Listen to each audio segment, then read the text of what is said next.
E agora está gravando. Hein, pessoal? Alguém mais assistiu os vídeos?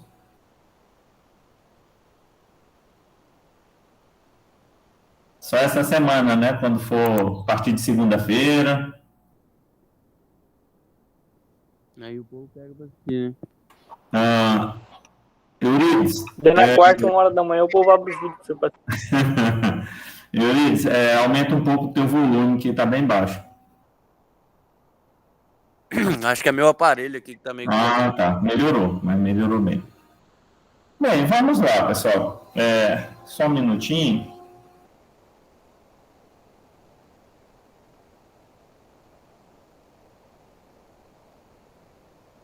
Vamos discutir um pouquinho também, né?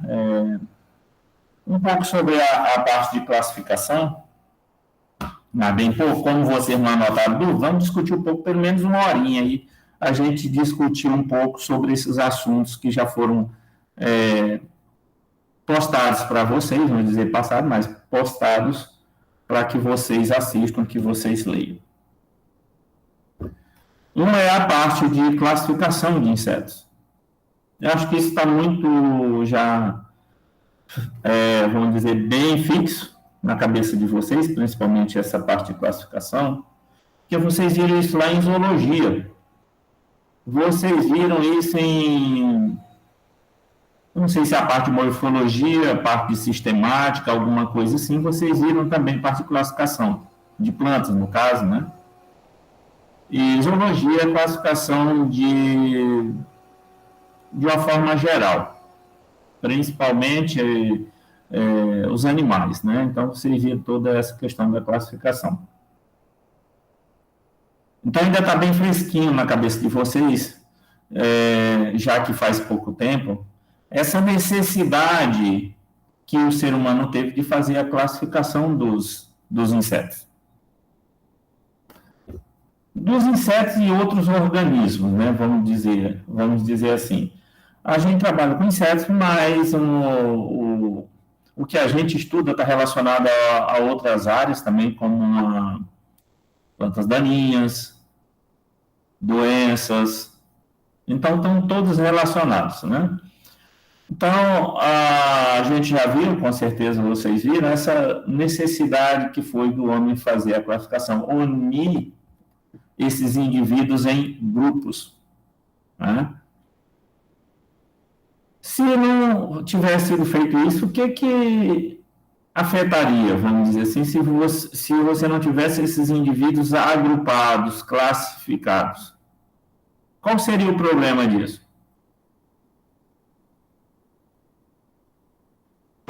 Eu creio que seria uma bagunça, né? Por exemplo, que nem o controle de pragas mesmo, você teria que ter todos os dados dela para você entrar com o melhor manejo na lavoura, né? Se você não tivesse esses dados, como que você ia controlar ela? Nem sempre, você está certo, mas só complementando, nem sempre as informações que você tem é local. Ou você teria que estar formando um agrônomo aqui para trabalhar aqui, só no local. Por quê? Quando a gente parte para a classificação, por exemplo, você quer ter uma identificação, as características do indivíduo, que eu posso usar informações dessas características, usar todas essas informações em qualquer lugar do mundo onde essa espécie possa ocorrer. Se não fosse a classificação, você teria o nome de um inseto aqui, em São Paulo você teria outro, lá no Nordeste teria outro, no extremo norte outro, e viraria uma bagunça, né? Porque você conheceria um inseto aqui quando você saísse, por exemplo, eu vou trabalhar em São Paulo. Você tinha que se preparar tudo de novo, praticamente, em termos de conhecimento desses indivíduos. Você chegaria lá, o pessoal fala um nome e você não conhece. Tá? E hoje as coisas estão globalizadas, né? Então, tem uma palestra que alguém está participando, ele é dos Estados Unidos, está participando de uma palestra aqui. Imagine falar de algo que você falar nome comum, você não vai fazer uma identificação. E a gente vê isso muito bem com Em outras áreas, por exemplo, a parte de fitotecnia, mandioca, por exemplo, onde aqui a gente conhece por um nome, lá no Nordeste conhece por outro, lá no Sul a gente conhece por outro. Então, se você vai para o Rio Grande do Sul, chega lá, você vai dizer assim, eu quero mandioca frita.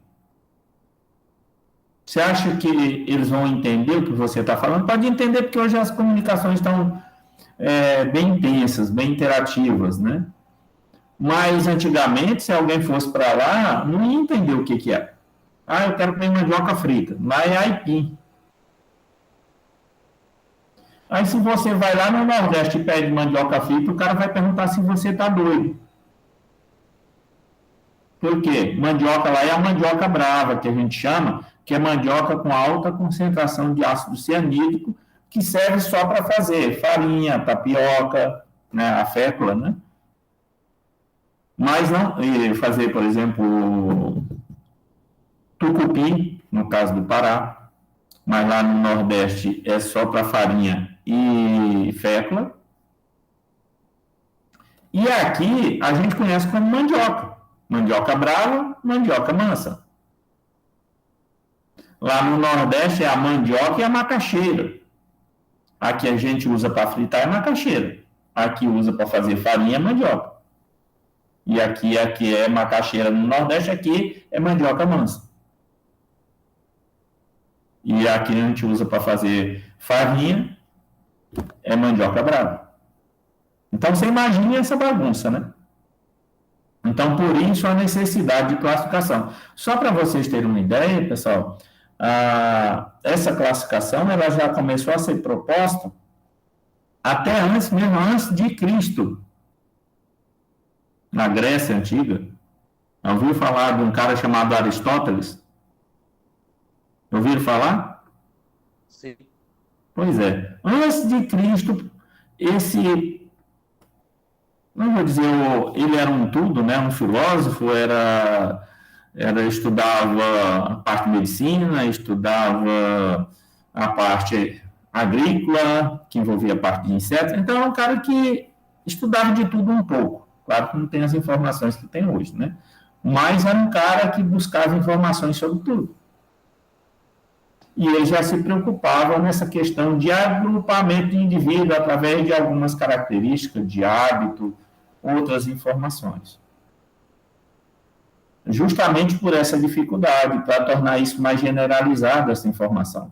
Tinha essa necessidade, porque o cara precisa produzir.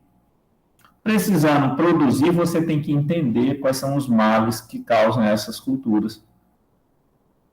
E que essa informação seja passada de geração para geração, porque é necessário. Você não deixa de usar as informações antigas, você agrega mais informações para tornar a tua vida mais fácil.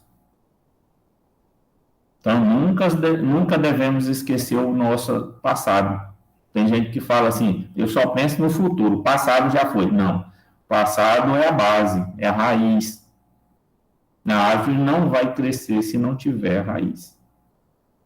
Então, a gente tem que ter essa ligação com o passado para a gente construir bem um futuro. Então, esse pessoal eles já faziam esse trabalho para fazer classificação, mas não conseguiram fazer. E isso foi passando. Até que um médico, imagine um médico, tá? Sueco, vislumbrou, ele era médico e era um cara que estudava biologia, né? Um taxonomista, que vislumbrou todo o material que ele tinha, que ele podia trabalhar, até mesmo sem precisar sair de dentro de um laboratório, de um museu, para fazer todo esse trabalho. Porque tinha todo o material ali à disposição, já prontinho, só para ele fazer a classificação. O cara se chamava Linneu.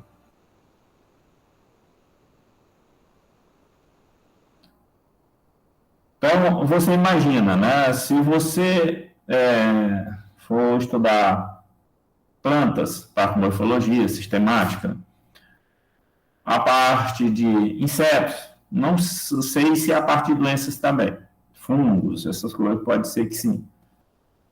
E você olha lá o nome científico dessa espécie e vai ter lá na frente um L maiúsculo. Já viram isso? Sim. Esse L vem de Linneu. Se eu não estou enganado, o nome dele é Carl von Linneu. Mas chamavam ele de Linneu, ficou como Linneu. Então, o que vai lá é um L maiúsculo. Aquilo vem de Linneu. Então, você olha lá, classificação de plantas, classificação de insetos. Se eu não estou enganado, a parte de fungos também, mas principalmente plantas e insetos. Muitas das espécies têm o nome dele lá, o L maiúsculo. Porque tinha todo esse material sem classificação nenhuma. Então, ele achou aquilo abundante. Hoje, o que mais um pesquisador gostaria é de ter o nome dele lá como um cara que descobriu uma nova espécie. Vai ficar pro resto da vida, vai estar o nome dele lá. Mas são muitos os pesquisadores e cada vez mais diminui a quantidade dessas espécies para fazer como sendo uma nova espécie, classificar como sendo uma nova espécie. Então, ele foi começando a fazer esse agrupamento e montar uma classificação. Então, os encontros, os congressos, né, foram organizados por ele, e essas informações foram compiladas para você ter o quê? Uma classificação desses indivíduos, chaves de classificação. Então, hoje a gente já tem a classificação que tem um bom tempo. Qual foi a partida? Primeiro, que língua a gente vai utilizar para fazer a classificação desses indivíduos? Então, que língua que foi escolhida? Vocês lembram?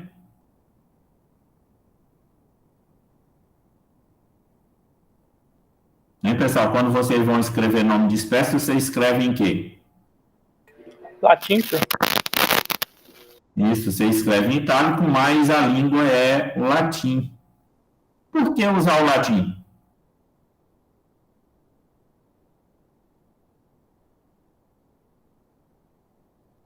Pessoal, por que usar o latim e não o inglês, que é universal?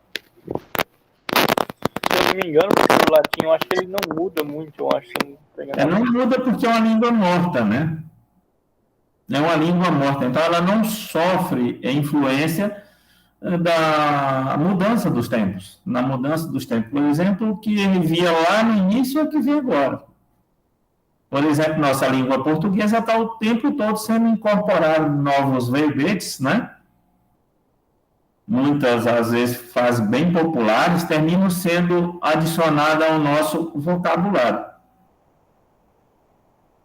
E tornando isso oficial, porque é uma língua viva, ela sofre modificações.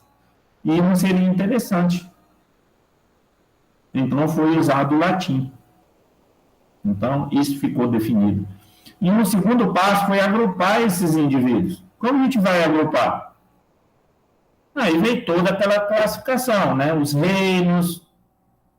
Aí os reinos começaram com 2, aumentaram para 3, depois para 4. Então, de acordo com o quê? De repente o indivíduo, descobre-se um indivíduo que não se encaixa em nenhum deles. Então, precisa-se criar um novo reino.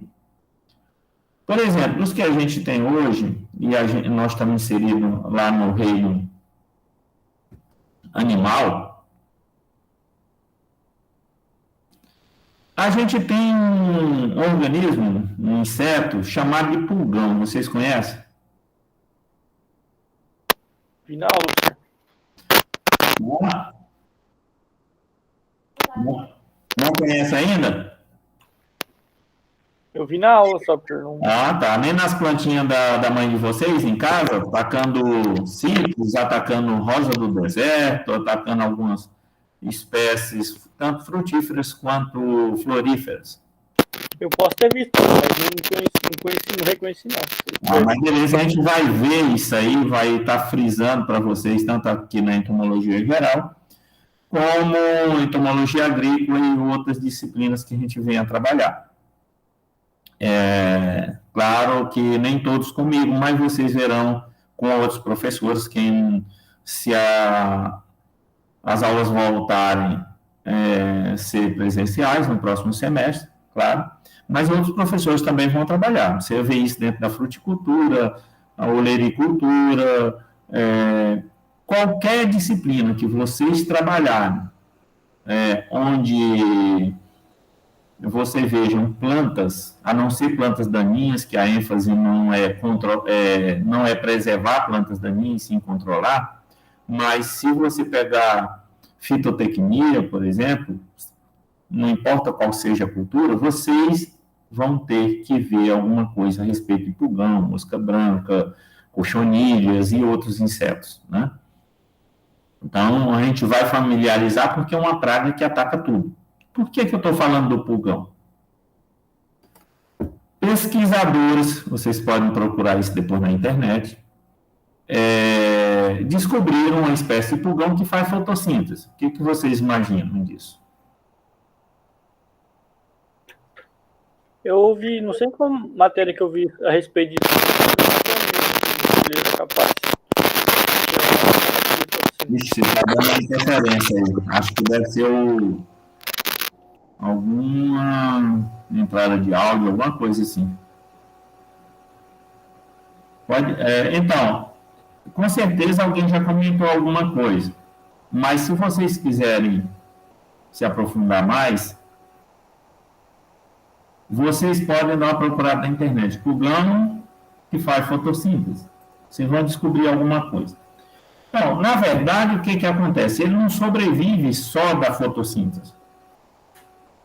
Ele extrai a seiva da planta. É parte nutricional. Mas ele pode utilizar, ou seja, parte da energia que ele precisa pode ser gerada a partir da luz do sol, fazendo esse processo de fotossíntese. Então, você imagina, é um indivíduo que não se encaixa, ou vamos dizer assim, ele se encaixa em dois deles, tanto do lado vegetal quanto do lado animal. E aí, onde eu encaixo um indivíduo desse? Ele é uma coisa e é outra ao mesmo tempo.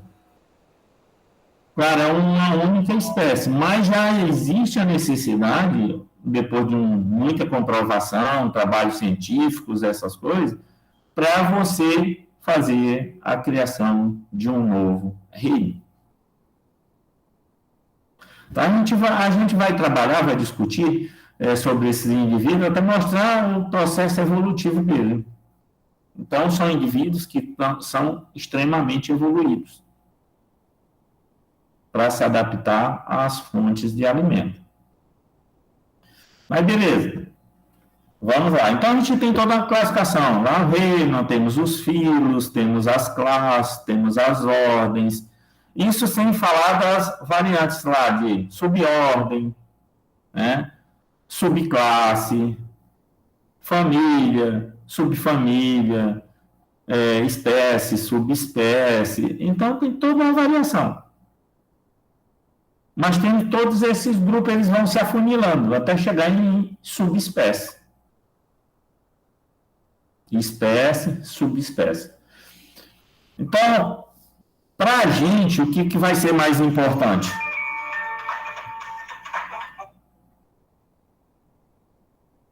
A partir de filo, né, artrópoda, aí a gente entra nas classes, insecta, que é importante para a gente, molusca é importante hoje, está se tornando muito importante, mas principalmente insecta e aracnida, os ácaros, para a gente, né?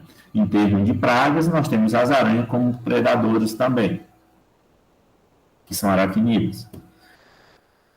A gente termina, até o nome da disciplina já fala, entomologia, estudo dos insetos, Mas como não existe uma disciplina chamada de nematologia e acarologia, a gente termina trabalhando dentro da entomologia também os ácaros.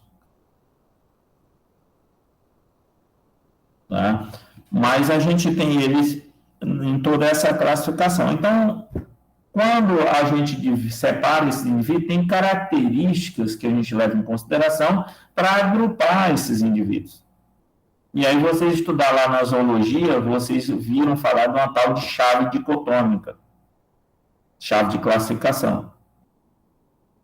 Vocês fizeram coleção entomológica, claro que agora é quase impossível você ter uma classificação, um uso de chave dicotômica, uma coleção entomológica, porque vocês estão fazendo tudo online. Mas quem fez presencial, com certeza, professor da disciplina passou coleção para vocês fazerem e fazer o trabalho de classificação. Isso é importante. Então, pessoal, o que vai importar tanto para a gente, que a gente saiba? Filo, principalmente, né? O artrópode a gente sabe que todos esses que a gente trabalha vão estar aí dentro. Classe, a gente tem que aprender a separar, por exemplo, principalmente inseto de aracnídeo. E aí a gente vem as ordens, que a gente tem que entender muito bem quais são as principais ordens de importância, as principais características, hábitos alimentares, e aí vai, para fazer uma identificação, vamos dizer assim, uma identificação mais grosseira, a campo. Para não cometermos certos erros grosseiros, erros básicos. Tá? Tem certas coisas que não tem como a gente fazer uma identificação a campo. Tá? Precisa de uma análise em laboratório, às vezes, ou uma sede onde tem uma lupa, alguma coisa para vocês verificarem, para poder fazer a identificação. Mas tem algumas informações que elas são básicas. A gente vai ver isso aí. Falando de morfologia da cabeça, morfologia do tórax, morfologia do abdômen. Depois, lá na entomologia agrícola, quando a gente fala das principais... Desculpa, agora, na entomologia geral, a gente tem lá as principais ordens de importância agrícola. Então, a gente vai... Olha, isso aqui é um coleóptero. Por que ele é um coleóptero? Qual que é a importância dele? Ele tem uma boa capacidade de voo, não tem... o hábito alimentar dele é desse jeito. Então, algumas informações básicas vocês terão para que a gente não cometa certos erros a campo. Tá? Só vou citar um exemplo. Não sei nem se eu já falei isso para vocês. Aqui na região, a região, não sei se é só por aqui, eu já devo ter espalhado também. Existe uma praga, principalmente quem trabalha com pecuária, chamada de pulguinha das pastagens. Também para agricultura, quando você trabalha, por exemplo, com arroz, pode vir a ser um problema também depois em relação ao milho. Alguém já ouviu falar em pulguinha das pastagens? Eu não, senhor. Hã? Eu não, senhor. Aqui também não. Então, pessoal, pulguinha das pastagens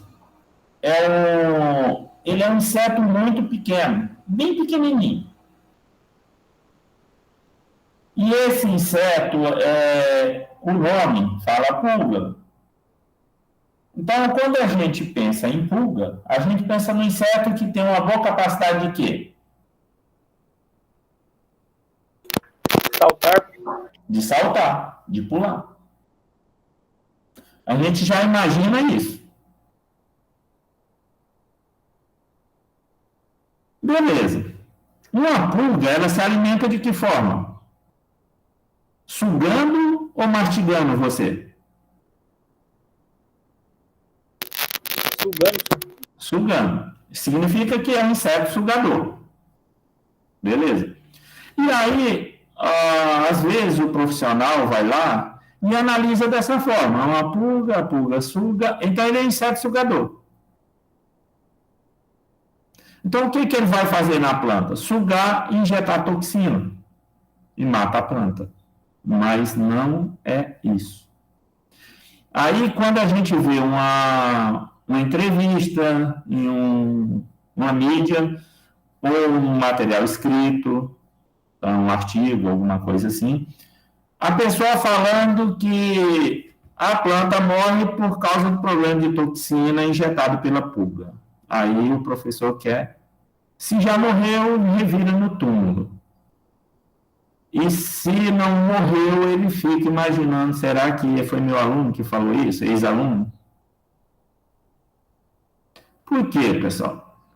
Quando você vai pesquisar, você pesquisa mais a fundo sobre o pulguinho das pastagens, você vai ver que não é lá de outra ordem, ela é um coleóptero, é um besouro. Apesar de ter essa característica que dá o nome comum de pulguinha das pastagens, ele é um coleóptero. E o coleóptero, ele tem aparelho bucal mastigador, tem mandíbulas. Todos os coleópteros. Então, ele come o tecido, ele causa um dano mecânico. Como ele é muito pequeno, o aparelho bucal também é muito pequeno, ele não come todo o tecido, ele só raspa o tecido da folha. Quando ele raspa o tecido da folha, a folha seca. Entra num processo de necrose. E a folha seca. E aí, como ele vê a folha ali inteira, não perdeu nenhum pedaço, e seca, ele imagina que foi um efeito tipo o que ocorre com cigarrinha das pastagens, que é causada por uma cigarrinha que é um inseto sugador. E não é. É tanto que a pulguinha das pastagens causa um maior problema em plantas em início de desenvolvimento, ou seja, logo após a emergência. E não em plantas adultas. A cigarrinha das pastagens são em plantas adultas. Mas a pulguinha ela precisa de um tecido mole, uma folhinha mole, para ela se alimentar. Então, essas coisas, pessoal, a gente precisa ter um cuidado. Mosca branca é outro, que é uma outra praga que vocês vão ter muito contato.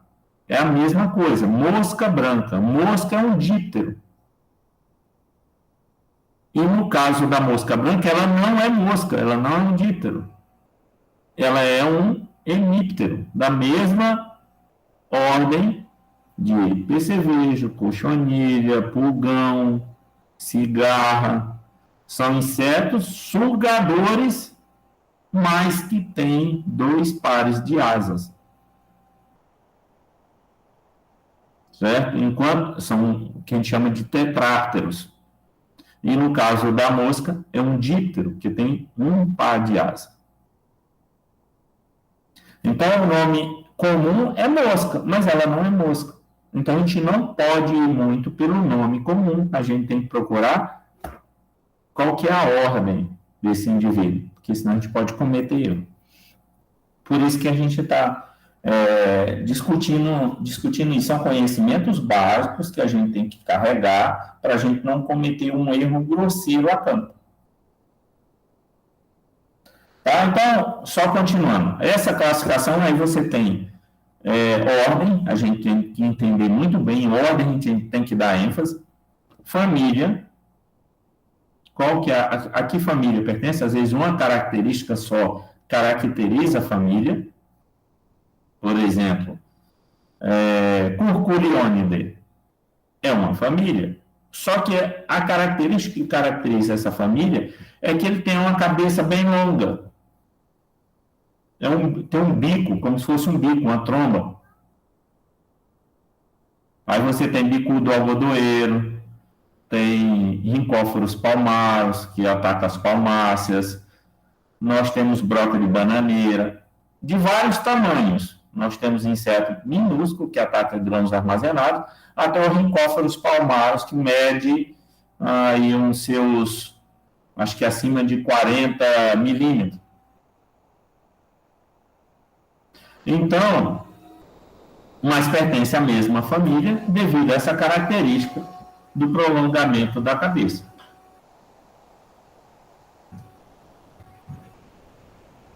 Só um minutinho, pessoal. Só um minutinho, eu vou resolver um negócio aqui. Só um minuto.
Então, pessoal, alguma dúvida? É só uma explanada sobre a questão da classificação. Tá? Mas deixa eu falar só mais um pouco. Então, pessoal, o Linneu, quando ele foi fazer a classificação, todo o trabalho de classificação, ele viu essa necessidade também de agrupar esses indivíduos devido às suas características, principalmente as características morfológicas. E aí chegou a um consenso de um nome binomial, ou seja, um gênero e uma espécie.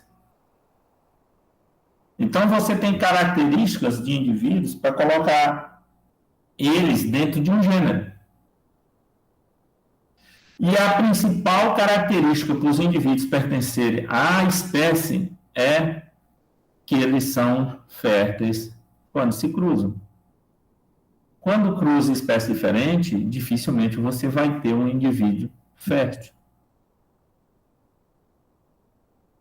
Tá? Então, você tem os híbridos. Então, nós temos gênero, espécie e nós podemos ter também subespécie. Aí você tem 3 nomes. Tá? Por exemplo, nós temos uma praga de maracujá chamada Agraulis vanillae vanillae. Ou seja, gênero, espécie e subespécie. E lembrando sempre, você escreve em itálico. Se você for escrever à mão e for grifar, você grifa o gênero e a espécie de forma separada, não passa um risco único, né? Outra coisa, o gênero a gente escreve sempre iniciando com letra maiúscula, da espécie sempre com letra minúscula, inclusive a letra inicial. E a subespécie também minúscula. Então, só para a gente ter uma ideia, o resto vocês acompanham lá na videoaula. Alguma dúvida, pessoal? Também é parte não. É mais só para, como vocês não trouxeram dúvida, a gente vai fazendo um apanhado. Professor, até então não. Em relação à nossa prova, vai ser a morfologia da cabeça Só do tórax. morfologia, eu não vou pedir classificação, então vai ser, a primeira vai ser morfologia, a segunda vai ser fisiologia, e a terceira a gente vai pedir ecologia e reprodução e desenvolvimento dos insetos, Certo. e a parte de biologia. Por quê? Eu poderia pedir mais coisas, mas fica acumulando muitas coisas. Então, eu vou pegar as partes que são mais importantes para a gente, para ser assunto da avaliação. Beleza? Então, pessoal, entrando na parte de morfologia, cabeça, tórax e abdômen, é uma parte um pouco mais extensa, mas são estruturas que a gente vai, ou divisão do corpo do inseto, que a gente tem que entender. Tá? Algumas características de tórax, algumas características de abdômen, algumas características de cabeça a gente tem que entender para tomada de decisões. Uma decisão tomada de forma errada pode resultar em quê? Aumento de gasto, controle errado de inseto, às vezes você tendo que repetir um controle por um erro que eu cometi. Então, é meio problemático. Por exemplo, mosca branca, se você não fizer uma identificação correta e confundir com outro inseto, eu posso fazer o quê? Eu vou aplicar um produto de contato achando que é um determinado inseto. E com produto de contato não adianta, que eu não resolvo o problema de controle de mosca branca. Tem que ser produto sistêmico. Então, se eu fizer a identificação errada, eu não consigo controlar. Se a população crescer muito, eu perco o controle sobre ela. E aí, nem com produto, às vezes, que normalmente faz o controle, eu consigo resolver. Se a população crescer muito. Então, eu tenho que tomar a decisão na hora certa, utilizar o produto correto para resolver um problema, por exemplo, com mosca branca. Tá? E isso levando em consideração outros fatores. Tudo bem. Então, o inseto, a gente divide em 3 partes: cabeça, tórax e abdômen. Quando a gente estuda o corpo humano, geral, a gente estudou lá em biologia para, acho que no 2º grau, para se preparar, para fazer um vestibular, vocês estudaram que o corpo humano se divide em quantas partes?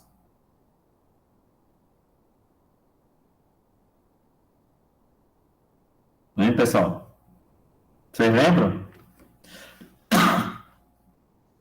Professor, não lembro não, mas acho que cabeça, tórax, abdômen, os braços, perna, né? Cabeça, tronco e membros.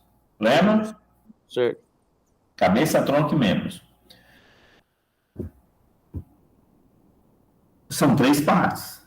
O inseto também em 3: cabeça, tórax e abdômen. E aí a gente estuda, no caso desses indivíduos, quais são as estruturas que compõem cada parte dessa e a importância que elas têm. Então, por exemplo, cabeça dos insetos, a gente vai ver o quê? Antenas, olhos compostos, olhos simples, que mais? E aparelho bucal. Nessas estruturas você tem apêndices que são móveis e apêndices que são fixos. Então, olho simples e olho composto são apêndices fixos. Aparelho bucal e antena, apêndices móveis. Qual a importância, por exemplo, da gente estudar a antena de um inseto? Será que é importante saber como funciona a antena de um inseto? O que vocês acham? Eu acho que sim, professor. Porque Extremamente importante. Por quê?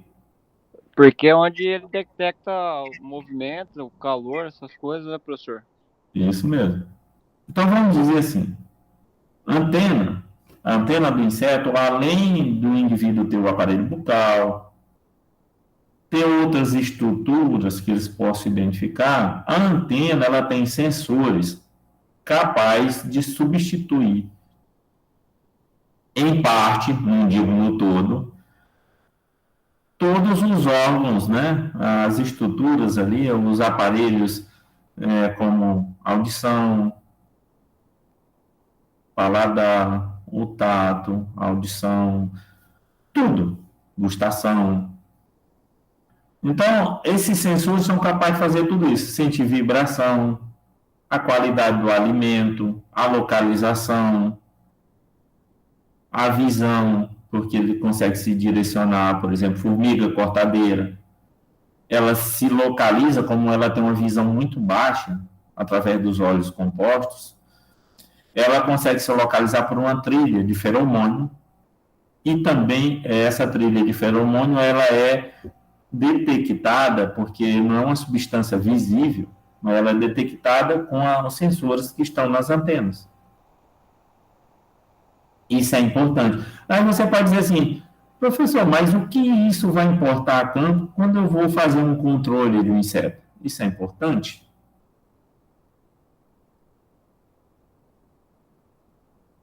A gente é acostumado a passar veneno, nem se preocupa às vezes com isso, mas a questão de passar o veneno, e principalmente quando a gente trabalha com grandes culturas, como soja, algodão, milho, feijão, arroz, e também outras culturas frutíferas, por exemplo, maçã, citros.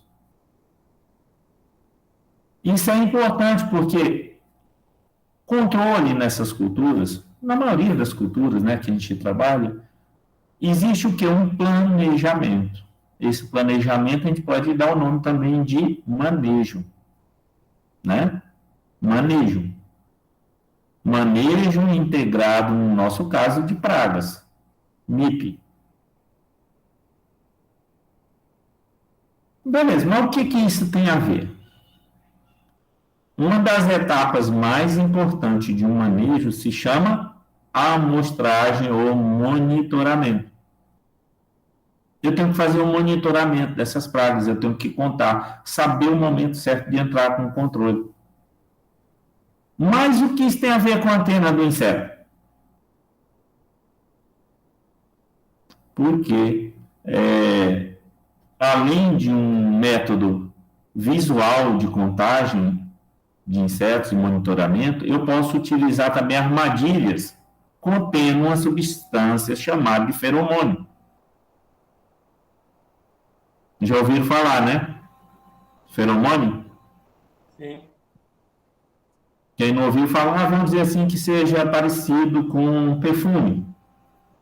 Não é verdade?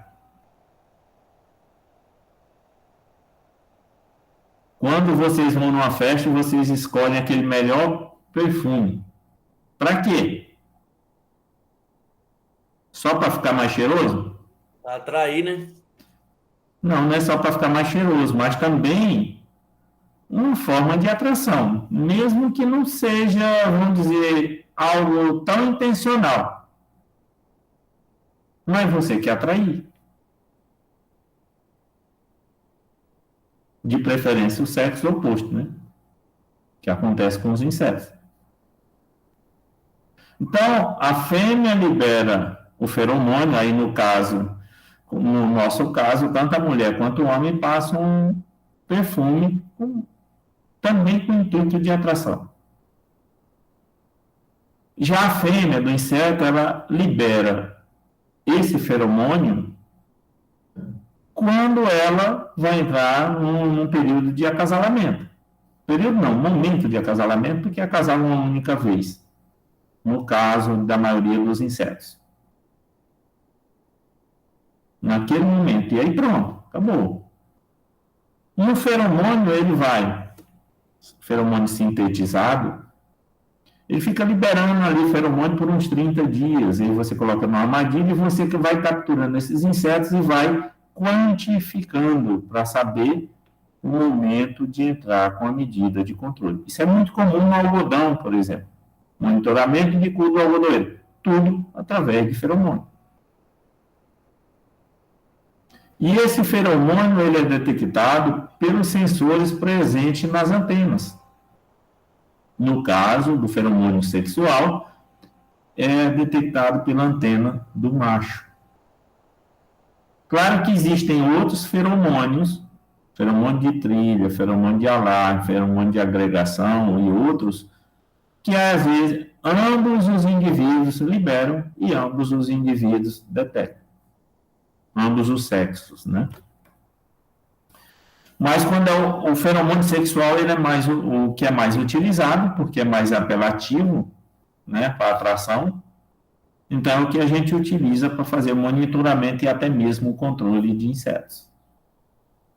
Então, vejam a importância das antenas. Ela tem a capacidade, toda essa capacidade, cheia de sensores. Só isso? Não. Claro que para o inseto tem vários outros. O indivíduo fugir de uma presa, o indivíduo testar para ver se o alimento ele é favorável ou não. Tudo isso as antenas auxiliam nesse processo. E essas antenas, pessoal, elas são bem diversificadas, tanto em formato como em tamanho.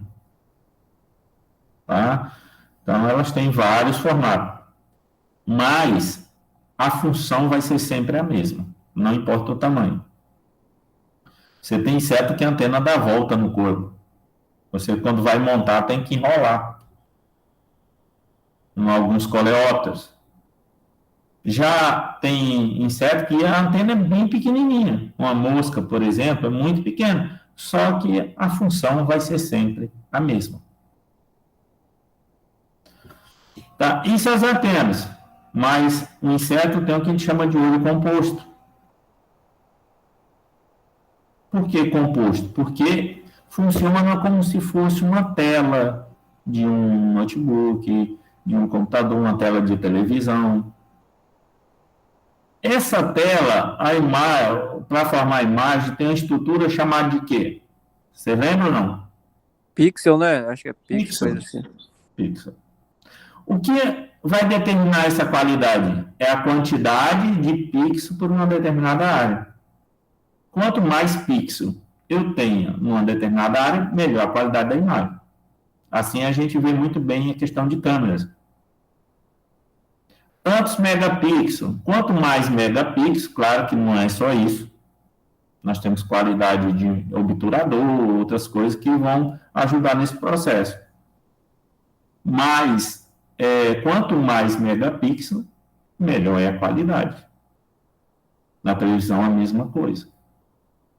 Para o inseto, existem estruturas que a gente chama de omatídeos, que são como se fosse pixel. E aí, quanto mais omatídeo ele tem, melhor é a capacidade de visão.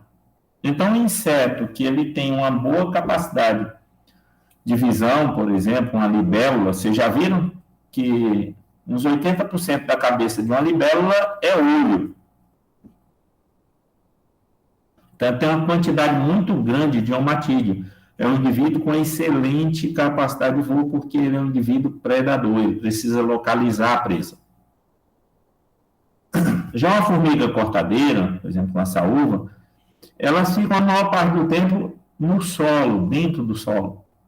E aí a principal via de localização dentro da colônia são as antenas, e não os olhos.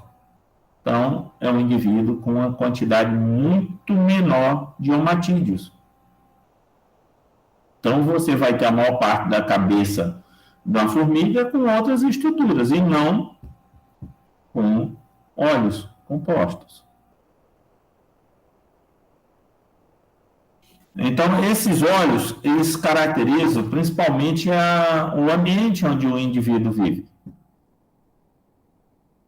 Ou seja, quanto mais necessário for ele ver as coisas, maior é a quantidade de omatídeo e, consequentemente, o tamanho do olho. Esses indivíduos, eles têm também algo que a gente chama de olho simples. Para o indivíduo adulto, não tem tanta importância, a não ser para a gente trabalhar a parte de classificação. Já para o indivíduo jovem, principalmente as larvas, tá, que ficam dentro de fruto, dentro de tronco, em outros locais mais escuros, esses olhos simples têm alguma função de visão. É onde eles têm um pouco mais de importância. Para o inseto adulto, é mais para classificação.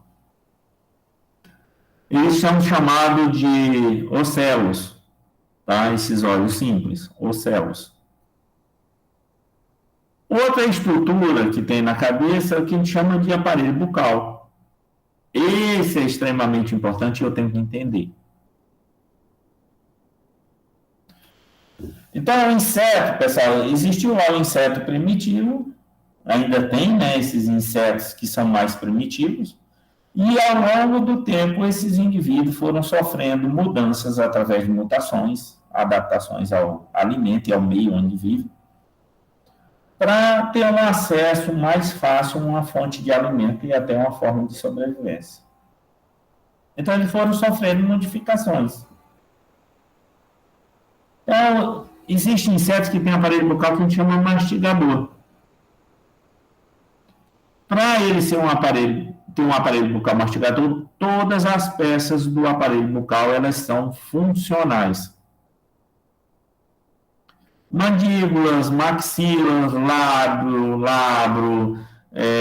galhas, que faz parte das maxilas, todas as estruturas pertencentes ao aparelho bucal, hiperfaringe, hipofaringe, todas elas são funcionais.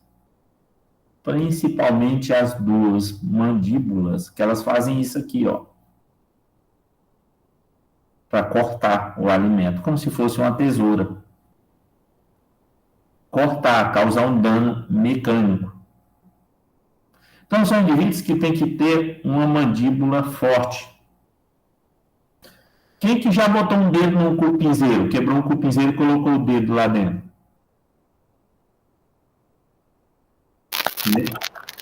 Vai colocar o dedo não, né? Eu já quebrei o cupinzeiro. Já. Mas ninguém teve coragem de colocar um dedinho lá? Mas Não. Não? Façam isso, para ver o que acontece. Eu fui dar uma aula prática, a gente falando sobre a ordem isóptera, que são os cupins, e aí o sol estava um pouco quente, né? Aí a menina ficava o tempo todo: professor, vamos embora. Professor, está muito quente. Professor, não tem sombra. Ele: não, tudo bem, se você quiser ir embora, pode ir. Se você botar o dedinho, aguentar 1 minuto aqui nesse cupinzeiro, botar o dedinho e aguentar 1 minuto, você pode ir embora, sem problema nenhum. Mas falei isso brincando, porque ninguém vai fazer isso, né? Mas ela botou o dedinho. Mas não durou 1 segundo. Ela botou o dedo e puxou.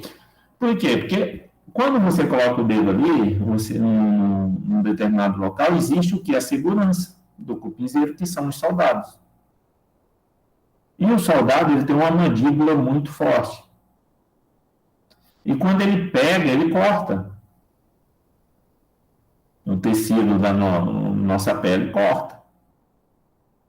Quando você puxa, às vezes a cabeça fica grudada, arranca o corpo, separa o resto do corpo, tórax e abdômen da cabeça. A cabecinha fica grudada, é como se passasse e travasse.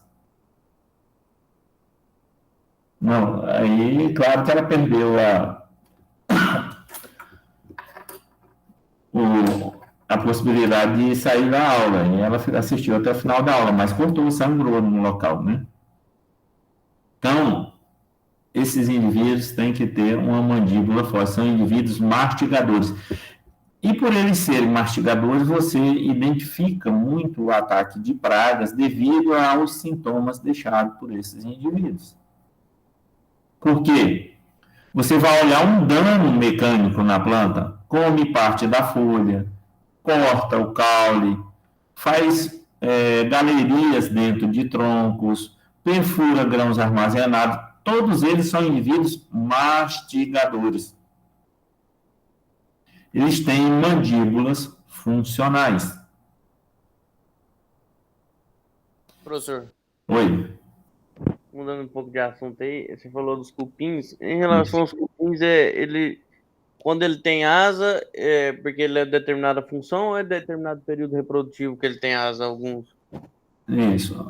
Se você for observar bem, você vai ver que quando inicia o período de chuva, até algumas semanas antes de começar a chover, começa a aparecer indivíduos com asa. Né? Que a gente chama de siriris, aleluia, e outros nomes, né? Tem mais, né? Então, quando inicia o período de chuva, isso por que esses indivíduos criam asa? Formiga é a mesma coisa. Por que eles criam asa? Para se deslocar, alguma coisa? Para acasalar, né, professor? Isso, para acasalar, fundar novas colônias. Então, o fato de criar asa é para que o indivíduo voe, que a gente chama de revoada, e ocorra o acasalamento e funde novas colônias. Então, o cupim é interessante, que o cupim, quando eles fazem a revoada, esses indivíduos tocam o solo, ou seja, caem ali, eles arrancam as próprias asas, que é um ponto de fraqueza, não é algo fixo, bem, eles têm um ponto de fraqueza onde eles podem remover, porque eles vão fundar uma colônia onde? No meio externo? Eles vão construir a casa no meio externo? Não. A colônia, ela começa internamente, no solo, porque eles não precisam de asa dentro do solo. Eles não vão voar lá dentro. Então, eles arrancam as próprias asas. E aí, o que acontece em relação ao cupim? Arrancou as asas, eles vão formar casais, que é o casal real. E aí, os dois fazem um orifício no solo, fecham ali a passagem, eles fazem uma câmara, que a gente chama de câmara nupcial, e ali eles acasalam e começam a fundar uma colônia. É diferente, por exemplo, do que acontece com formiga cortadeira. Formiga cortadeira faz o quê? Ela forma também esses indivíduos com asa, que a gente chama de bitus, né? Tem os bitus e tem as içás. As içás são as rainhas, aquelas que têm um abdômen bem grande. Tem gente que usa para fazer farofa. Alguém já comeu farofa de bunda de formiga? Já ouvi falar, mas não comi não. Então, é a parte de abdômen, né? O abdômen da formiga saúva. Então, tem gente que recolhe uma quantidade, remove o abdômen dela, frita na margarina, com cebola, essas coisas, e faz a farofa. Eu nunca comi, mas tem gente que gosta. É prato típico de determinados locais. Então, voltando lá. No caso de formigas cortadeiras, é um pouco diferente. Ó. No caso de cupim, tem um casal real. É um casal fixo ali. A rainha vai acasalar com aquele único indivíduo macho ali, e fundar uma colônia. Só que dentro daquela colônia de cupim vai ter operárias, vai ter rei e a rainha e casais reais substitutos. Ou seja, se a rainha morrer, se o rei morrer, o outro toma conta, substitui, porque tem os casais reais substitutos. Se você quebrar um cupinzeiro, dividir ele em dois, numa parte ficar o casal real, na outra parte, um casal real substituto vai substituir e você vai ter duas colônias. Então, quando você for quebrar um cupinzeiro, triture bem ele. Se deixar os pedaços grandes, pode fundar novas colônias. Então, cuidado que a gente tem que ter. Formiga funciona um pouco diferente. Porque formiga é uma colônia de fêmea. Só vai existir macho dentro de uma colônia quando é para fazer a revoada. Aí tem a produção de indivíduos machos. E todos eles têm que sair da colônia, naquele período de revoada. Durante todo o outro tempo que não existe revoada, não existe macho na colônia, apesar de você ter soldado, os soldados são fêmeas. Jardineiras são fêmeas. Rainha, fêmea. As operárias, cortadeira e carregadeira, também são fêmeas. É uma colônia exclusivamente feminina. Ué, professor, e a reprodução dela? Aí é que tá. Quando é para ocorrer a revoada, existe a produção de macho. Só que todos os machos têm que sair da colônia. Eles não podem ficar na colônia. Ou seja, eu crio você para você espalhar a espécie por aí. Tá? Então, ocorre a formação, ocorre a revoada, e cada rainha pode acasalar com um número de 8 a 10 machos, em pleno voo. E aí, quando ela toca ao solo, ela já acasalou. Ela remove as asas e vai fazer um buraco no solo. Só que ela faz isso sozinha, não tem a participação do macho, porque o macho vai morrer. O macho morre. E ela vai fundar a colônia. Então, ela entrou ali por uns 8 a 10 centímetros de profundidade, ela fecha a passagem. E aí ela começa a colocar ovos de alimentação e ovos de reprodução. Ou seja, ovos para ela se alimentar e ovos para gerar as operárias. Vocês veem como são interessantes. Quem funda uma colônia em cupim é o macho e a fêmea. Quem funda uma colônia em formiga é somente a fêmea. Então, o trabalho ela faz sozinha. Entenderam como funciona?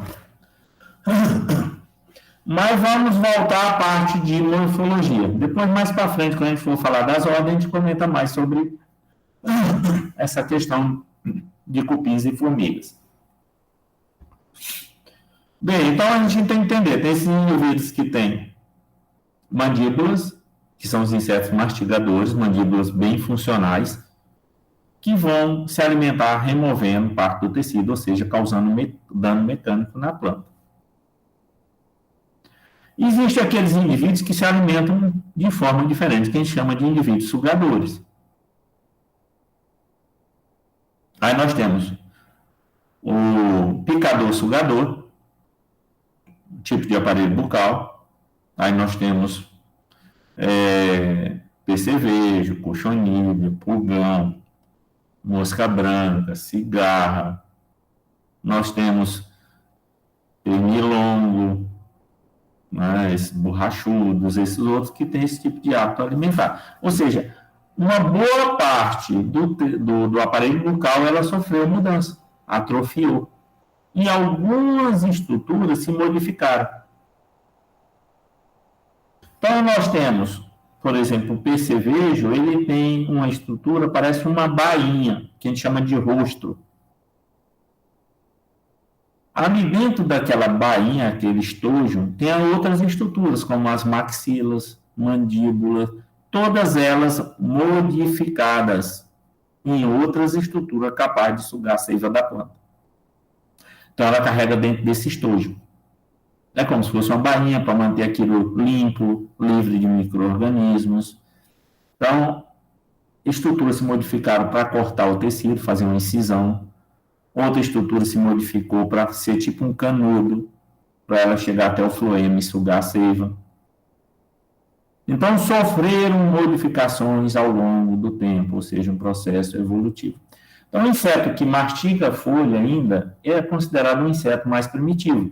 Agora, o indivíduo que ele suga a seiva da planta é considerado um inseto mais evoluído. Por quê? O inseto que mastiga, e tem muitos deles que têm necessidade até mesmo de ter um organismo simbionte para ajudar no processo da quebra da molécula de celulose. Ele sozinho não é capaz, então ele precisa de um organismo simbionte, por exemplo, o cupim. Ele vai precisar de um protozoário para fazer a quebra da celulose e assim disponibilizar os nutrientes presentes naquele alimento. Já o inseto sugador, pessoal, ele vai sugar a seiva da planta. Ele insere o aparelho bucal até chegar ao floema. E dali ele vai ficar sugando a seiva, extraindo um alimento prontamente disponível para ele. Então, é um processo que dá um pouco mais de trabalho para ele extrair? Dá, porque está lá no vaso condutor, ele tem que inserir o aparelho bucal, chegar no floema e extrair a seiva. Já o que come, que mastiga, ele só precisa comer parte do tecido e ingerir. No entanto, a disponibilização dos nutrientes é maior na seiva do que você ter que mastigar um tecido e depois quebrar, às vezes, moléculas para disponibilizar os nutrientes. E aí, de acordo com a forma de alimentação, às vezes, eu defino a minha medida de controle que eu vou adotar. Para o inseto sugador, é mais importante usar que tipo de produto, com que modo de ação? Vocês ainda vão ver mais para frente. Mas eu tenho dois modos de ação. Principal. Um produto químico com modo de ação de contato, onde você tem um problema, eu aplico o produto e ele vai fazer efeito ali.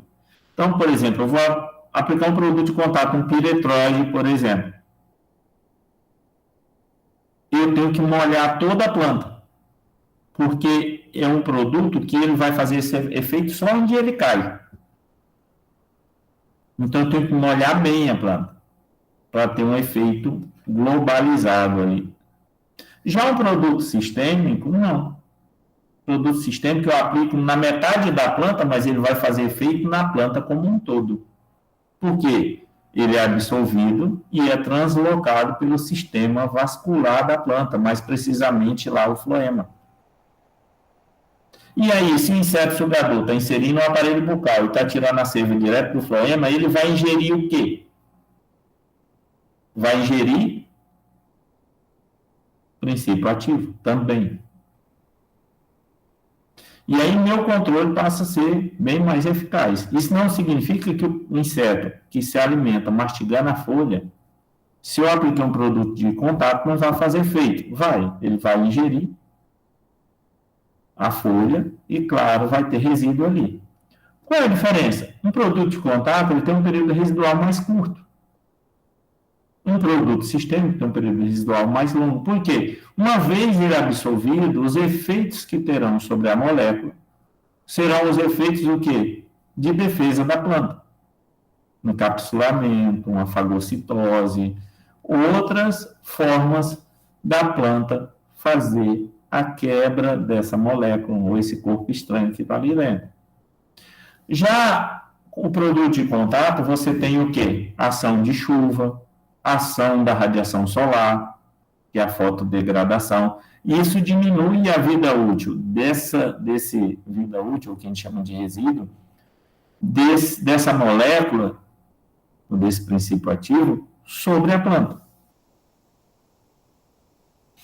Então, de acordo com o aparelho bucal, às vezes eu defino também que tipo de produto eu utilizo para fazer o controle de inseto.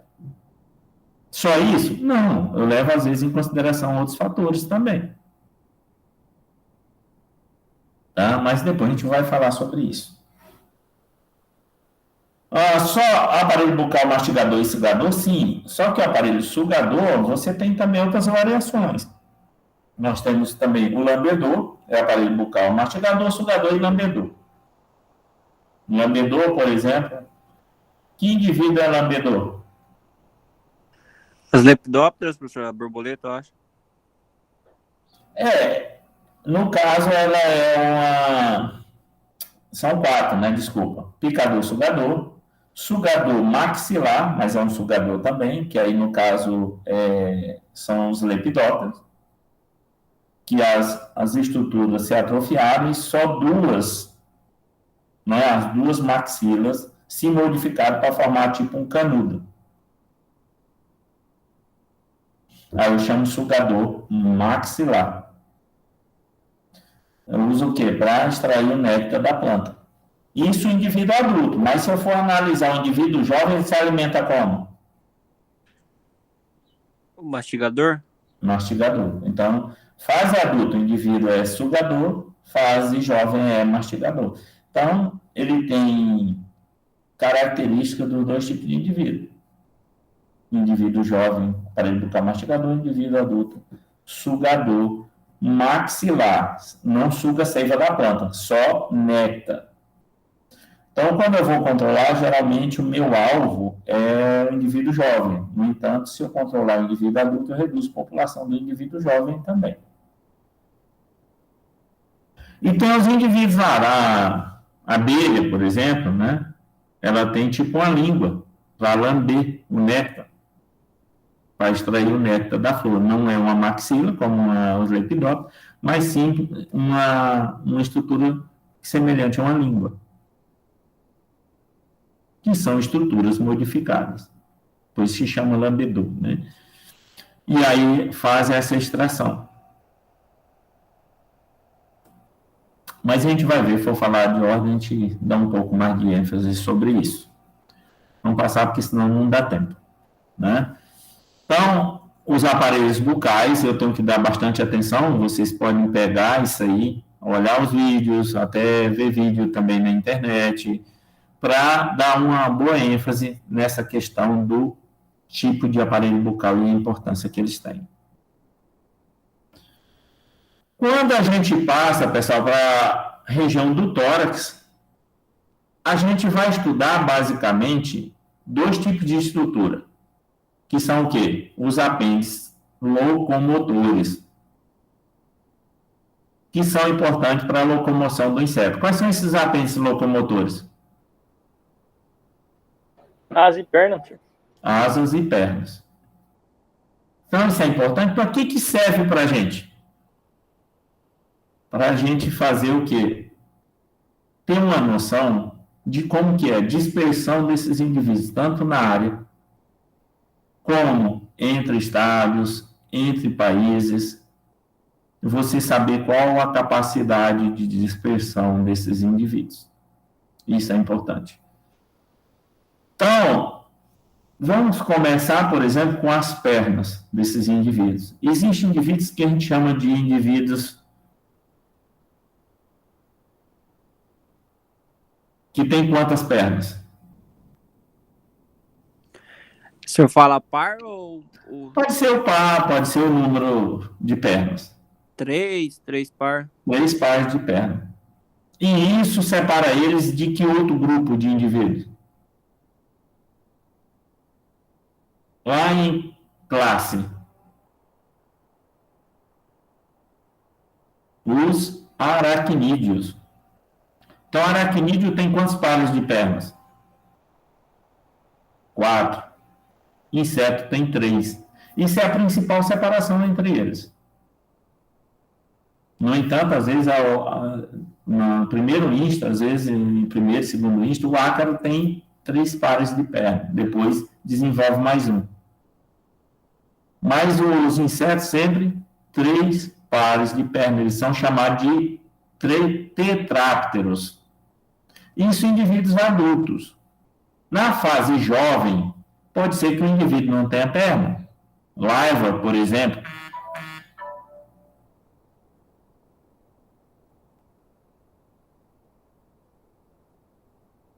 Lagarta não tem perna, mas tem falsas pernas, para que ela possa se movimentar.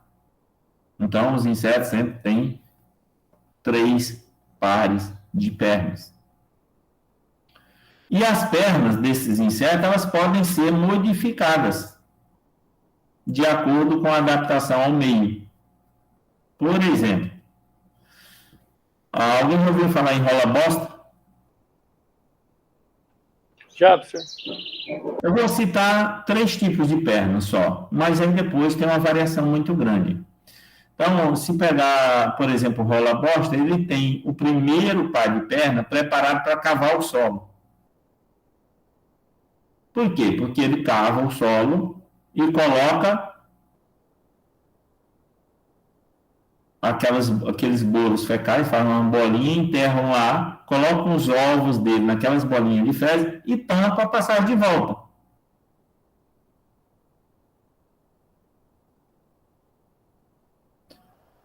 As larvas dele vão desenvolver naqueles bolos fecais. Quando as larvas se transformam em adulto, eles removem o solo de volta, pela passagem que a mãe fez, e conseguem sair.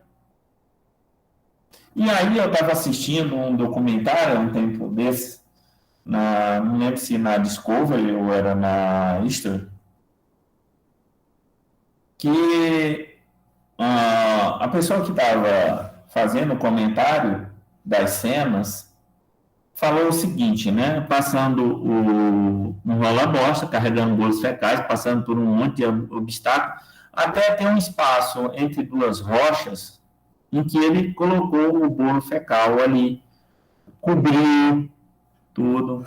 Aí a pessoa que estava falando falou assim, que ele, o rola-bosta, estava escondendo o alimento para voltar depois para comer. Totalmente errado. Não é para ele comer, mas para as crias dele, as larvas, se alimentarem daquele material e se desenvolverem. Não é para ele, mas sim para a prole. A gente fica assistindo, a gente fica coçando a cabeça. Tá? Não é possível que esse pessoal está falando isso sob orientação de uma pessoa especializada em entomologia. Então, claro, aí tem várias modificações, né? Isso é uma. Cigarra também tem esse tipo de modificação, da fase jovem, tem esse tipo de perna, porque ela fica no solo. Primeiro insta, segundo insta, terceiro insta, e às vezes o quarto insta é que ela sai do solo e se transforma em adulto fora do solo. E o adulto não tem esse tipo de perna, preparado para cavar o solo. Claro, só isso? Não, inseto preparado para caminhar, onde as pernas não têm modificação nenhuma, são normais para caminhar. Aqueles que vivem na água também, que têm pernas parecidas com como se fossem remos, para que ele possa movimentar.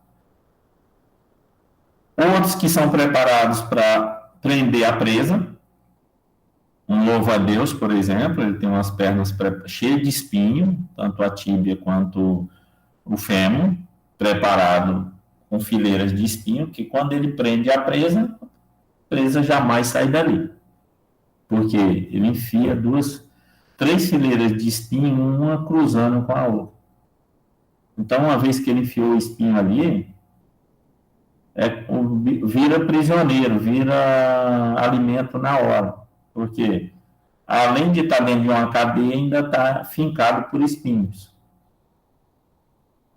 Então, são modificações de acordo com o hábito alimentar e com o ambiente onde ele vive. Isso para pernas.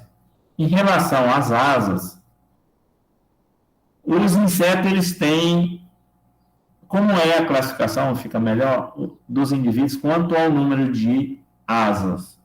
É um pouco diferente em relação ao número de pernas. Todos os insetos têm dois pares de asas? Não, professor. Tem inseto que tem um par de asa. Tem inseto que tem ou não tem asas. Ele não tem asa nenhuma. Então, o inseto que não tem nenhuma asa é chamado de áptero. Sem. Então, toda vez que começar com A, significa sem. E ptero significa asa. Áptero significa sem. Díptero, vem de 2. E ptero, asa. Então, o indivíduo que tem 2 asas. Os dípteros, as moscas, por exemplo, os pernilongos, nodultas e outros, né? E o indivíduo que tem 4 asas é chamado de quê? A é 100, Di é 2 e 4 é tetra, né? E ptero, asa. Então, o indivíduo é tetráptero. Então, A, Di e tetra. Com a terminação ptera. Então, o indivíduo pode não ter nenhuma asa. Um exemplo que a gente tem é a traça de livro. Não tem nenhuma asa. O indivíduo adulto não tem asa. Nós temos os dípteros, tem 2, e o restante tem 4 asas. Nem sempre, a vida toda. Por exemplo, formiga vai ter, em determinado momento são 4 asas. Cupim vai ter em determinado momento, sim. São chamados de tetrápteros também. E ele é conhecido como isóptero porque as 4 asas são exatamente iguais em tamanho, formato, tudo. A iso vem de igual. E ptera, asa. Então, isóptero. Indivíduos com asas iguais. Tá. Professor, no caso da mosca, que tem um balancinho, acho que é considerado como uma asa também? Ou... Não, isso aí seria uma asa modificada. Então, não é considerado como asa, é um apêndice auxiliar aí. Por exemplo, para que serve um balancinho? Um halteres, né? Conhecido como halteres ou balancins. Isso aí, ao longo do tempo, sofreu mudanças, né? Lá foi atrofiando, e virou só uma pequena estrutura. Mas não desapareceu completamente. Para que serve isso? Para dar um contrapeso, né? Para poder dar estabilidade. Exatamente. É como se fosse, por exemplo, a aerodinâmica de um carro. Então, quando você vê um carro de corrida de Fórmula 1, a aerodinâmica dele, ou algumas estruturas, uns acessórios, aerofólio, outros, é para empurrar o carro para onde? Para cima ou para baixo? Para baixo. Para baixo, para dar aderência ao solo, para ele não decolar. Então, empurra ele para baixo. É uma forma que o vento entra e fica empurrando o carro para baixo. No caso dos insetos, aqui os halteres balancinhos, é para dar equilíbrio de voo. Então, o movimento desses halteres e balancinhos é para dar equilíbrio de voo para um indivíduo que um dia teve 2 pares de asa e agora só tem um. E assim eu faço contrapesos. É bem interessante, mas eles estão lá. São estruturas ínfimas em termos de tamanho, mas que têm função nesse processo de voar. Mais alguma pergunta, pessoal? E do louva-a-Deus, professor?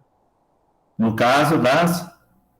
De asa, porque ele tem uma mais grossa e tem uma por baixo. A gente chama asas coriáceas, o primeiro par de asa.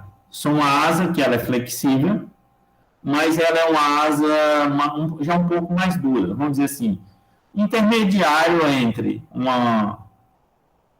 vamos dizer, um cóleo, que é a asa, o primeiro par de asa dos coleópteros, que é dura, né, totalmente dura, lignificada, que não tem função nenhuma de voo, e uma asa que é membranosa, tipo de uma libélula, que é totalmente flexível, que dá ao indivíduo uma excelente capacidade de voo.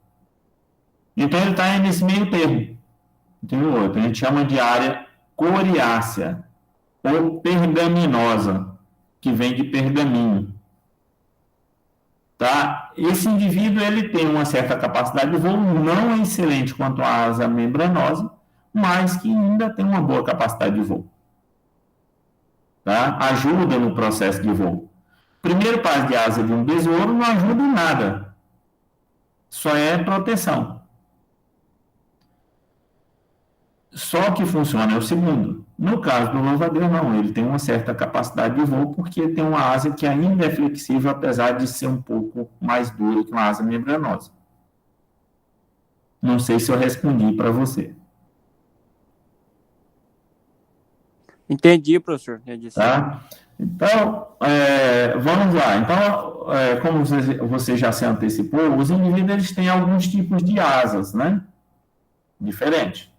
Esse indivíduo que não tem asa, e você tem a asa do tipo cóleo, né? Que é o coriácea, dura, totalmente lignificada, que é a característica da asa de um besouro. Ou seja, ela não serve, não tem praticamente função de voo. Ela tem uma função principalmente de proteção. Você já viu, né, andando de moto, de vez em quando você sente uma pancada como se fosse uma pedra batendo no capacete. E que, na verdade, na maioria das vezes é um besouro. Por quê? Se um besouro vier na tua direção, você estiver em movimento e ele também, é você que tem que sair do meio, da frente. Porque ele não vai mudar a direção. A capacidade de voo dele é muito ruim, todo desengonçado. Então, provavelmente ele vai bater em você. Ele voa um pouquinho e já cai no chão. Então, a maioria dos coleópteros, para ele dispersar numa área curta, ele voa dentro de uma mesma área. Mas uma dispersão a longa distância, na maioria das vezes, é proporcionada por quem? Pelas próprias pessoas. Em partes de planta, dentro de fruto, dentro de semente, você termina dispersando ele. Dentro de madeira. Agora, por conta própria, a dispersão dele é muito lenta. Pela capacidade de voo que ele tem. Então, nós temos os indivíduos que têm asa coriácea, que a gente já tinha falado, ou pergaminosa, cujo primeiro par de asa, ele tem uma certa flexibilidade, mas ele não é tão flexível quanto a asa membranosa e nem tão dura quanto a asa de um besouro, o cóleo. Dá esse indivíduo uma certa capacidade de voo. Melhor que do besouro, mas não tão bom quanto de uma libélula ou de uma borboleta. Mesmo assim, eles conseguem voar em certa altura. Por exemplo, uma revoada, uma nuvem de gafanhoto. Muitas vezes eles atravessam um continente. De que forma? Ou seja, vão de um continente ao outro, às vezes atravessando oceanos? Através de quê? Eles sobem uma certa altura, encontram correntes térmicas, e aí eles não precisam gastar tanta energia para se deslocar a longas distâncias. Vão que a gente chama através de nuvem de gafanhoto. Porque aquela vez que teve aquela nuvem de gafanhoto aqui perto da Argentina, o que salvou o Brasil foi essa onda de vento que levou eles para outro lugar, né, professor? Sim. Aí, claro, tem um controle também que o pessoal faz a aplicação aérea, né? Mas, naquela época foi até complicado, né? Porque a imprensa fala uma coisa sem um conhecimento prático de causa.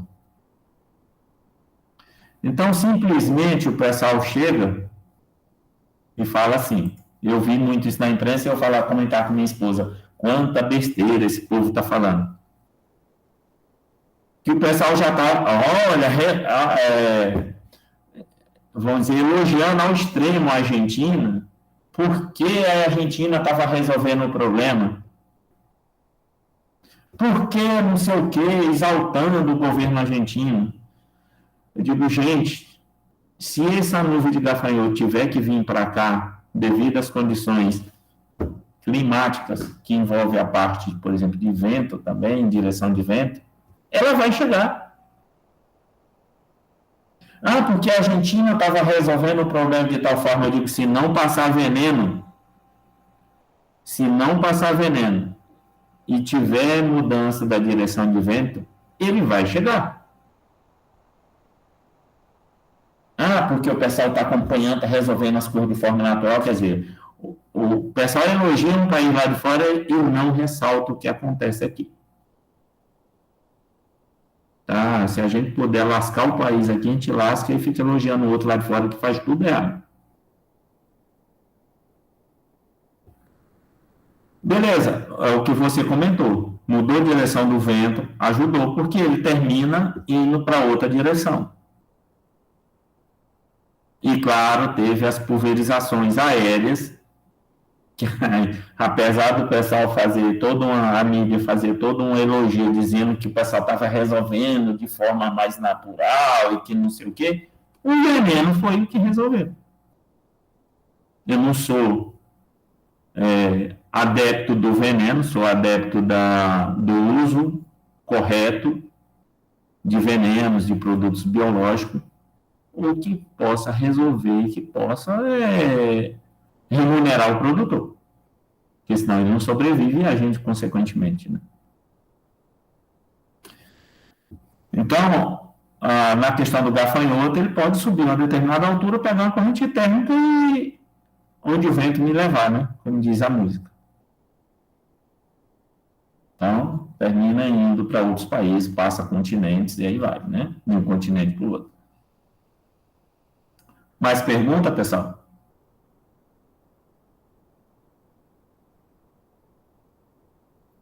Nenhuma?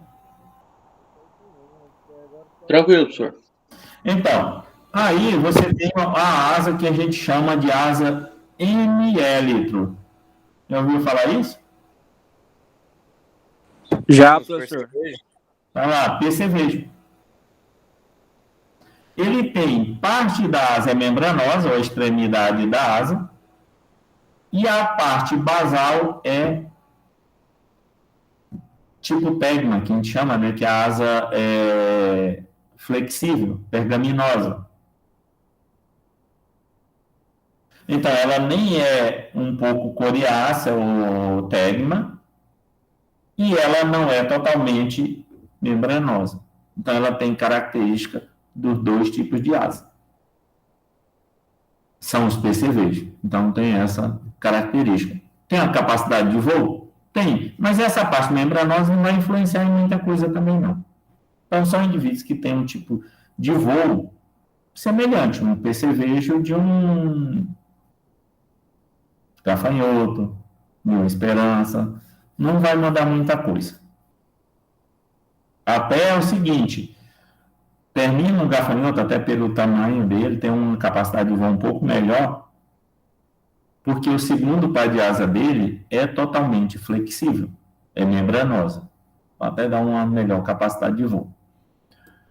Um outro tipo de asa é a asa membranosa, essa sim. Os dois pares de asas são flexíveis.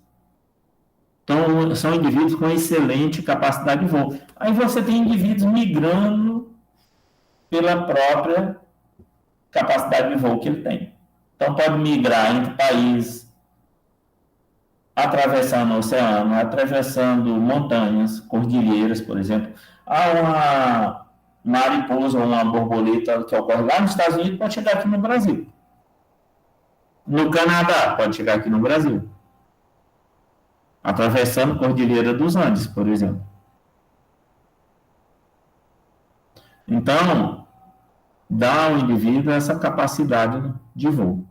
Então, são esses tipos de asa. Asa membranosa, asa tipo ML, asa tipo tegma ou pergaminosa, ou...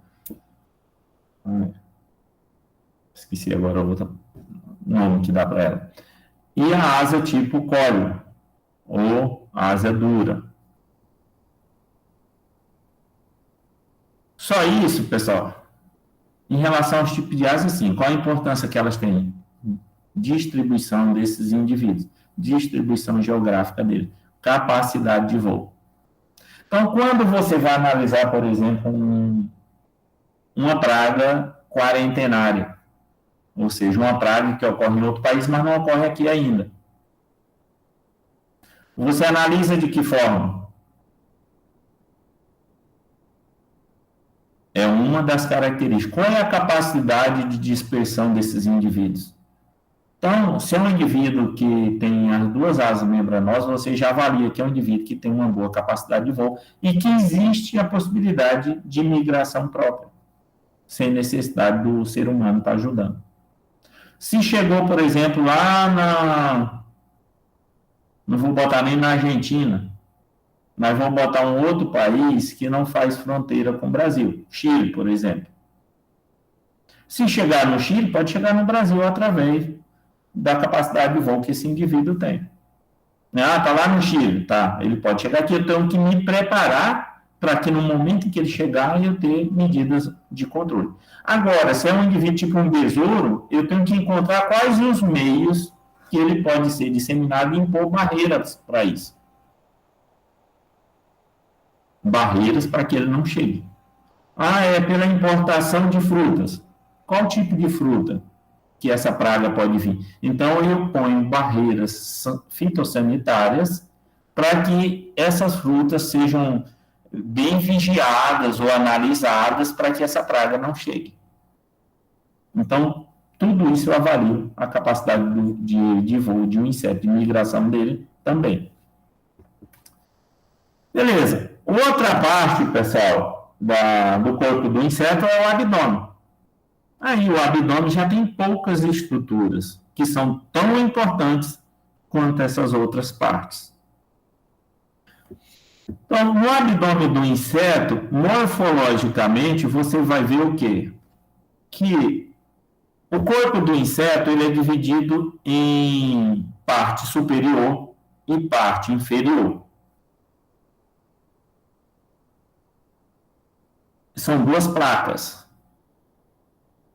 É a parte inferior com a parte superior, ela é ligada, essas duas placas, por uma região mediana, no sentido longitudinal, por uma estrutura chamada de pleura, é uma membrana.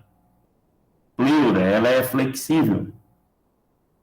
E nessa região da pleura, onde tem os orifícios por onde os insetos fazem as trocas gasosas. Ou seja, é a parte externa do sistema respiratório, o que funciona para a gente como narinas, onde a gente puxa o ar. A gente puxa o oxigênio e libera o gás carbônico. Para o inseto, são os respiráculos. Não que o inseto, todos os insetos, façam as trocas gasosas somente por essas vias. Não. tem inseto, que ele é pequeno, o tegumento é fino, e ele consegue fazer as trocas gasosas via tegumento também. Só que a maior parte dessas trocas gasosas, na maioria dos insetos, ocorre via espiráculos, que são os orifícios. 2 por segmento. Então, o corpo do inseto é todo segmentado. Em cada segmento, na região da pleura, ou seja, de um lado e do outro, nas laterais, você vai ter orifícios por onde os insetos fazem as trocas gasosas, ou seja, um par por segmento. Esses são os espiráculos, a parte externa do sistema respiratório. Só isso? Não, os insetos têm outras estruturas, como, por exemplo, sifúnculo ou cornículo. Já ouviram falar? Como que é, professor? Sifúnculo ou cornículo.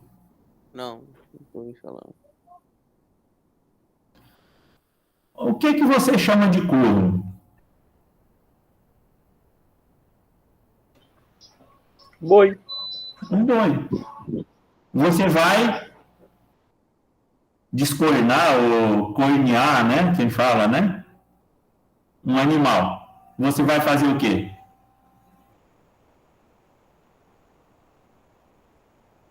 Retirado do chifre. Retirada do chifre. E que, na verdade, não é o chifre. É o corno. Por quê? São duas estruturas, o corno e o chifre. A gente faz até piada, às vezes, com os alunos. Você gostaria de ter chifre ou ter um corno? Com certeza a turma vai dizer nenhum dos dois, né? Mas o mais problemático é o corno. Por quê? Porque não cai, né? Não cai. O chifre cai, o corno não. Uma vez que tem... O corno é para sempre. O chifre, em determinadas temporadas, cai. Por exemplo, o alce. O alce troca, vamos dizer, o chifre todo ano. Agora o boi não troca. Então chama de corno. Então, existe uma estrutura no corpo do inseto, principalmente do pulgão, né? Na parte posterior, lá no abdômen, tem duas estruturas, parece um chifre investido, claro, que o chifre geralmente é na cabeça, e nele fica lá no abdômen. Essa estrutura parece um chifre, né? Mas a gente chama de cornículo, porque ele não cai. É uma estrutura que não vai cair. Então, é um cornículo, ou sifúnculo, que serve para muitas espécies de pulgão para liberar feromônio. Tá? Tem a função de liberar feromônio. Mas o restante serve para você fazer o quê? Identificação das espécies. Bater chave dicotômica. Só. Claro que são só essas estruturas? Não. Tem outras estruturas, como o ovipositor, como estruturas que são utilizadas para prender o sexo oposto no momento do acasalamento, como o caso de libélula, tesourinha, tá? E assim vai, são várias estruturas. O ovipositor por onde passa o ovo. São as estruturas externas. Tem outras? Tem, mas para classificação. Para a gente, não tem muita importância. Esses insetos, eles têm 3 tipos de abdômen. Céssio ou aderente, é aquele que você virar a parte ventral do inseto, você vai ver que o abdômen é uma continuação do tórax, na mesma largura. Então, você só vê que tem separação porque as pernas ficam na região torácica. Ou seja, são 3 segmentos torácicos. Em cada um deles tem um par de perna. Aí você vê que tem separação. No abdômen, aí no abdômen você já não tem. Então, você vê que ali já é uma parte abdominal. Então, essa ligação entre o abdômen e o tórax tem esse, que é céssio aderente, ou seja, se liga ao longo de todo o tórax, o abdômen se liga. Existe o pedúnculo livre, abdômen livre, ou seja, ele já faz uma cinturinha que você consegue separar bem o que é tórax e o que é abdômen, no caso de abelhas, de mariposas, você vê essa separação. E existe um outro abdômen que a gente chama de pedunculado, pedunculado. Ou seja, forma tipo um pedúnculo, a separação. Então, tem o tórax, aí uma parte bem fininha, e depois o abdômen, que é mais largo. Nós temos, por exemplo, formigas e algumas vespas que têm essa característica. Se chama abdômen pedunculado, forma um pedúnculo, tipo pedúnculo de fruta. Tem um fruto, um pedúnculo e o galho mais grosso, o pedúnculo fino e o fruto maior. Aquela ligação entre os dois. O inseto também acontece isso. Alguma pergunta, pessoal? Da minha parte não, professor. Tranquilo, porque já passou bastante tempo. E aí, e os outros? Bruno, Igor, Eurides. Professor, tudo tranquilo. Tá de boa, professor. Beleza, pessoal. É o seguinte, a nossa avaliação vai ficar para a próxima semana, né? Então, é o seguinte, estudem. Se tiver dúvida, claro que vocês que estão assistindo agora terão menos dúvida do que quem não participou em nada. Não assistiu nada. Então, mas qualquer dúvida, por favor, entre em contato. Pode mandar mensagem no WhatsApp, sem problema nenhum, e fazer pergunta. Certo? Ok, então, professor. A prova vai ser objetiva ou descritiva? Então, eu ainda vou preparar a avaliação. Pode ter a mistura das duas, pode ser só descritiva ou pode ser só objetiva. O interessante é não perder a avaliação. Sim, sim. Mas é tranquilo, pessoal. Eu não vou fazer uma pergunta de outro mundo. Eu vou fazer uma pergunta dentro daquilo que eu passei para vocês. Certo? Vocês vão ter a capacidade de responder tranquilamente. Como? A avaliação vai ficar disponível só no período de aula ou vai ficar até... Não, são 24 horas. Beleza. Tá? Lembrando que eu já comentei com vocês. Aí eu deixava 48, mas teve um acordo em reunião do curso de agronomia. Daqui, não são todos os cursos de agronomia de todos os campos, que seria por 24 horas. Tanto que eu mandei o plano com 48 horas, eu tinha esquecido de mudar, e eu recebi o plano de volta para corrigir, para colocar em 24 horas. Beleza? 120 minutos para responder e 2 tentativas. Beleza? Ok, então, professor. Beleza, professor. Só anotem aí para não perder, porque a complicação depois, para justificar, para fazer uma segunda chamada, é pior. Tá? Porque a orientação para a gente a segunda chamada tem que ser uma justificativa para o professor com cópia para a secretaria. Professor, em relação ao feedback, ele já vai ser na hora ou vai ser posterior?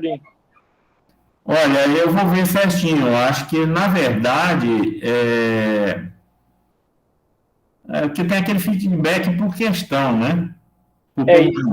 E tem a nota também, que sai na hora, né? A porcentagem de acerto aí vai ser... Não, o percentual de acerto vocês vão ver. Terminou eu terminei a primeira tentativa. Vai aparecer qual que é o percentual de acerto que você vai ter.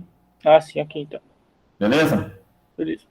Então, pessoal, bom final de semana. Se preparem, quem tiver aula comigo amanhã, até amanhã. Ok, então. Ok, professor. Até mais. Vocês se cuidem. Até semana que vem. E aos flamenguistas podem comemorar. São Paulino chora, os paulistas têm que chorar, porque Deus o livre. É derrota. Ou se não é flamenguista, pode virar, não tem problema. Tá doido, né? Falou, senhor. Valeu, até mais, tudo de bom para vocês.